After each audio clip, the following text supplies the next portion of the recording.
Good morning बच्चों। मैं आपकी हिंदी की अध्यापिका कमलेश सक्सेना। आज मैं आपको पढ़ाऊंगी हिंदी व्याकरण। हिंदी व्याकरण में पढ़ते हैं हम आज पार्ट 5 है हमारा समास, उपसर्ग और प्रत्यय। तो आइए सबसे पहले हम देखते हैं समास। समास की परिभाषा। दो या दो से अधिक शब्दों के मेल से जो नया शब्द बनता है उसे समासपद कहते हैं। इस मेल की प्रक्रिया को समास कहते हैं। समास होने पर जो बीच की विभक्तियों, शब्दों और आदि अवयवों का लोप हो जाता है, यानी कि वो उसमें छुपे हुए होते हैं। जैसे इसका उदाहरण देखते हैं, गंगा का जल, तो इसका समास हुआ गंगा जल। अब देखते हैं समास का तात्पर्य। समास का तात्पर्य क्या है? संक्षिप्तीकरण, यानी कि उसका छोटा कर देना, उसको छोटा कर देना। अब है समस्त पद। ये समस्त पद क्या होता है कि समास करने के बाद जो शब्द बनता है, जब हम समास करते हैं तो उसके बाद जो शब्द बनता है उसे समस्त पद या सामासिक पद कहते हैं। अब हम आगे देखते हैं समास के भेद। समास के कितने भेद होते हैं? समास के 6 भेद होते हैं। अव्ययीभाव समास, तत्पुरुष समास, द्विगु समास, बहुव्रीहि समास, द्वंद्व समास और कर्मधारय समास। अब हम देखते हैं इन समास के भेदों की परिभाषा।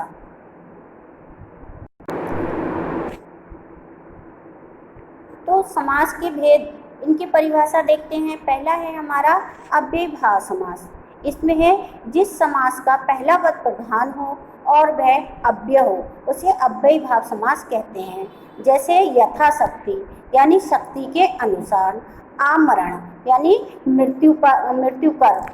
इसमें यथा और आ ये जो है हमारे अव्यय हैं, ये अव्यय शब्द हैं, इसलिए ये अव्ययीभाव समास है।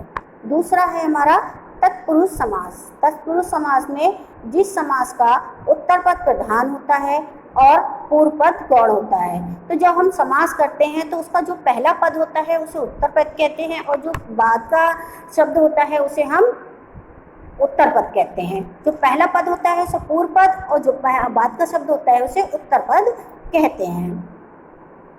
जैसे तुलसी कृत, यानी कि तुलसी के द्वारा कृत में से होता है रची हुई, तुलसी के द्वारा रची हुई कोई रचना।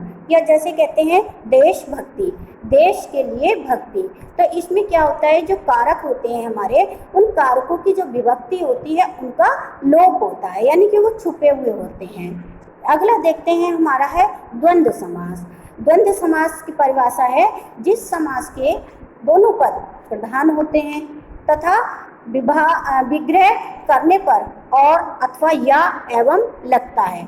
इसके दोनों पद जो होते हैं वो प्रधान होते हैं और जब हम इसका विग्रह करते हैं तो इसमें और, एवं, अथवा, या ये इसमें लगते हैं, तब इसका विग्रह होता है उसे। और समस्त पद के अर्थ के अतिरिक्त कोई सांकेतिक अर्थ प्रधान हो वह उसे बहुव्रीहि समास कहते हैं, यानी कि इसका कोई भी पद प्रधान नहीं होता और इन दोनों पदों से बनकर जो हमारा तीसरा कोई पद बनता है वह प्रधान होता है, उसे हम बहुव्रीहि समास कहते हैं। जैसे इसके उदाहरण देखते हैं। उदाहरण है जैसे इसका लंबोदर, यानी कि लंबा है उदर, तो जिसका तो लंबा है उदर, ना तो लंबा प्रधान है और ना उदर। उदर माने होता है पेट, तो ना तो पेट प्रधान है और ना इसमें लंबा प्रधान है। तो इसका तीसरा पद कहते हैं अर्थात गणेश, यानी कि गणेश जी। तो तीसरा पद है गणेश, तो वह इसमें प्रधान होता है। जैसे है कि चक्रधर, यानी चक्र को धारण करने वाला, तो ना चक्र प्रधान है और ना धारण करने वाला प्रधान है। तो इसका तीसरा पद क्या होता है? चक्र कौन धारण करता है? चक्र धारण करने वाला होता है विष्णु, यानी कि विष्णु भगवान।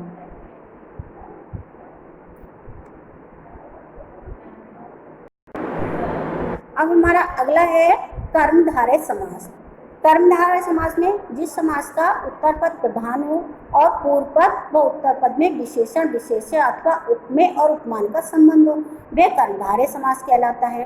तो देखते हैं इसके उदाहरण। जैसे देह लता, तो देह रूपी लता, तो इसमें क्या है? विशेषता बताई गई। देह यानी कि शरीर और रूपी लता, शरीर के रूपी लता, शरीर के समान लता। तो इसमें देह यानी कि शरीर की लता से विशेषण और विशेष इसकी विशेषता बताई गई है। जैसे नील कमल, तो नीला है कमल, इसमें कमल की विशेषता बताई गई है।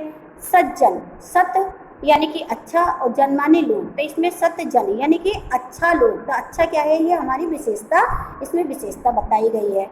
दही बड़ा, दही में डूबा हुआ बड़ा, इसमें दही में डूबा हुआ बड़ा यानी कि इसमें दही की विशेषता और उसमें डूबा हुआ बड़ा है। पीतांबर यानी कि पीला अंबर यानी कि वस्त्र, तो इसमें कपड़े की विशेषता बताई है कि कपड़ा कैसा है, पीला है। नरसिंह यानी नरों में सिंह के समान, यानी नरों में सिंह के समान, इसमें भी क्या गया, इसमें उपमेय में उपमान बताया गया था कि नर को, आदमी को सिंह के समान बताया गया है।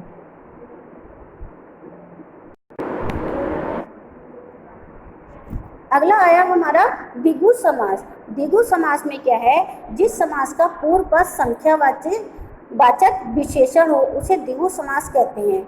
इसे समूह अथवा समाहार का बोध भी होता है, यानी कि इसमें जो पहला पद होता है, उसका पूर्व पद पहला पद होता है, वो हमें किसी संख्या का बोध कराता है, यानी कि उससे हमें किसी संख्या का पता चलता है।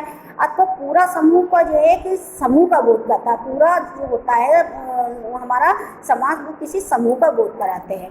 जैसे कि इसके उदाहरण देखते हैं, त्रिलोक, तो समास विक्रिया करेंगे क्या होगा, तीनों लोगों का समाहार, तो इसमें तीन क्या है, ये हमें संख्यावाचक बता रहा है, यानी कि तीन लोगों का समाहार, तो ये हमें संख्यावाचक शब्द बता रहा है।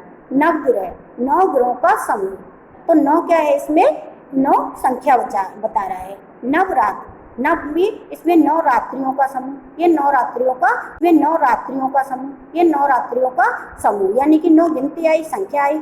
अठन्नी, आठ आनों का समूह, तो इसमें आठ है आनों का, यानी कि एक जगह आठ चीजें इकट्ठी हैं, इसीलिए इसमें संख्यावाचक होते हैं और वो ये किसी समूह का हमें जानकारी देता है कि जो हमारा कुछ समूह होता है वो हमें जानकारी देता है।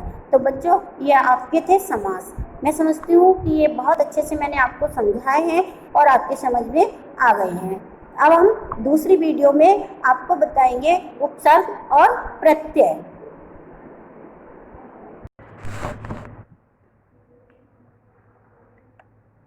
बच्चों, हमने पिछले उसमें बताया था आपको, समास के प्रकार बताए थे, तो उसमें एक हमने प्रकार बताया था तत्पुरुष समास। तत्पुरुष समास के प्रकार होते हैं। तत्पुरुष समास के कितने प्रकार होते हैं, तत्पुरुष समास के 6 प्रकार होते हैं। ये प्रकार हमारे किस पे आधारित होते हैं, ये प्रकार हमारे कारक पे आधारित होते हैं। कारक आप लोगों ने अपनी पिछली कक्षा में पढ़ा है, चलिए मैं फिर भी आपको एक बार और बता देती हूँ। कारक हमारे कितने होते हैं, 8 कारक, जैसे कर्ता कारक, कर्म कारक, करण कारक, संप्रदान कारक, आपादान कारक, संबंध कारक, अधिकरण कारक और संबोधन कारक। तो कारक हमारे 8 होते हैं, लेकिन हमारे समास में 8 कारकों का प्रयोग ना करके 6 कारकों का प्रयोग किया गया है। इसमें कर्ता का और संबोधन का, इन 2 कारकों का प्रयोग नहीं किया गया है, तो इसमें हमारे 6 का प्रयोग किया गया। इन 6 के प्रयोग से हमारे बन जाते हैं इसके तत्पुरुष समास के प्रकार, जैसे कर्म तत्पुरुष समास, अधिकरण तत्पुरुष समास, संबंध तत्पुरुष समास, आपादान तत्पुरुष समास, संप्रदान तत्पुरुष समास और करण तत्पुरुष समास। तो आइए देखते हैं हम उसे। सबसे पहले कर्म तत्पुरुष समास। तो कर्म कारक जो होता है उसकी विभक्ति होती है को, तो इसमें क्या है, ग्रह काट, यानी कि ग्रह को काटने वाला, इसमें कर्म कारक की विभक्ति को का प्रयोग किया गया है, इसलिए ये कर्म तत्पुरुष समास है। फिर दूसरा है हमारा अधिकरण तत्पुरुष समास। तो अधिकरण की विभक्ति क्या होती है हमारी, में पर, क्या होती है, में पर। तो इसमें उदाहरण है हमारा नगर वास, यानी नगर में वास, नगर में रहने वाला, तो इसमें अधिकरण कारक की विभक्ति प्रयोग कर रही है में, तो ये इसलिए हमारा अधिकरण तत्पुरुष समास है। अगला हमारा कौन सा है, ये करण कारक। तो करण कारक की विभक्ति क्या होती है हमारी, से, के द्वारा। करण कारक की विभक्ति है से या के द्वारा। तो इसका उदाहरण है मन चाह, यानी मन से चाह, तो इसमें से जो है हमारे करण कारक की विभक्ति का प्रयोग हुआ है, इसलिए यह हमारा करण कारक तत्पुरुष समास है। अगला है हमारा संबंध तत्पुरुष समास। संबंध तत्पुरुष समास में क्या है, इसकी भी जो संबंध तत्पुरुष संबंध जो कारक होता है उसकी विभक्ति क्या होती है, का, की, के। तो संबंध तत्पुरुष का समास हम देखते हैं, गंगा जल, उदाहरण है इसका गंगा जल। तो गंगा का जल, इसमें का विभक्ति यानी कि संबंध कारक जो है उसकी विभक्ति का प्रयोग हुआ है, इसलिए यह हमारा गंगा जल बना। तो यह हमारा संबंध तत्पुरुष समास हो गया। अब है हमारा अगला है आपादान। आपादान कारक की विभक्ति क्या होती है, से या अलग होना। तो इसका उदाहरण है देश निकाला, यानी कि देश से निकाला। तो इसमें से विभक्ति का प्रयोग हो गया, या आपादान की विभक्ति है से, इसलिए यहाँ पर आपादान कारक हुआ। अगला है हमारा संप्रदान कारक। तो संप्रदान कारक में हमारी क्या विभक्ति होती है, को, के लिए। संप्रदान की विभक्ति क्या है, को, के लिए। तो यहाँ पे ये संप्रदान कारक है। इसका उदाहरण है रसोई घर, रसोई के लिए घर, यानी के लिए इसमें प्रयोग हुआ है, ये संप्रदान कारक की विभक्ति है, इसलिए यहाँ पर संप्रदान कारक है। तो बच्चों ये थे कारक तत्पुरुष समास के प्रकार। ये आपकी समझ में बहुत अच्छे से आ गए होंगे। मैंने आप लोगों को बहुत अच्छे से समझाया, ये आपकी समझ में बहुत अच्छे से आ गए।